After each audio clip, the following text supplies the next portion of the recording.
The problem is not that you cannot stop. The problem started long before the first bite. And yet I keep hearing people say, if I start eating, I cannot stop. If you have ever said this, you're not wrong, but you are not right either. Because what most people think is happening is not what is actually happening. They think the moment they start eating, they lose control. But what I keep observing is this. That moment is not where control breaks. That moment is where something else finally releases. Hi, this is Yasho. I look at patterns most people miss, especially ones that quietly shape how we eat, act, and respond. Because the real story does not start when you eat, it starts much earlier. Earlier in the day, you were in control, eating clean, avoiding certain foods, saying no multiple times. Nothing extreme, just consistent control. And that control feels good, structured, disciplined. But it comes with something most people do not notice, a kind of internal holding, not just physical, mental.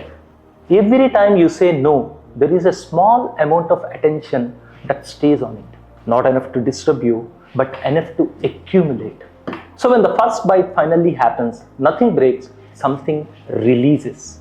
You see a similar pattern outside of food. Think about anger. Most people do not explode immediately. They hold it at work, in conversations, in situations where they choose to stay controlled. And then at some point, in a place that feels safe, it comes out. Not because that moment created anger, but because it is where the holding ended. Now bring that back to food.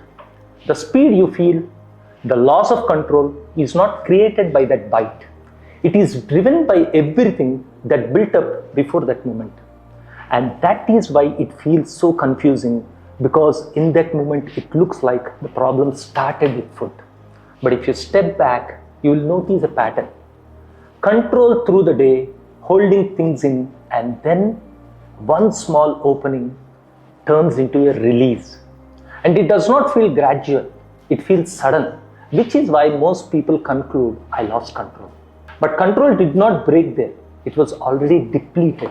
This is what disciplined adults often do not see.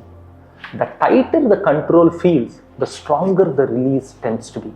Not because they are weak, but because they have been holding for too long. So the real question is not, why cannot I stop once I start? The real question is, why do I need to hold so tightly in the first place? Because when control is rigid, release is rarely gentle.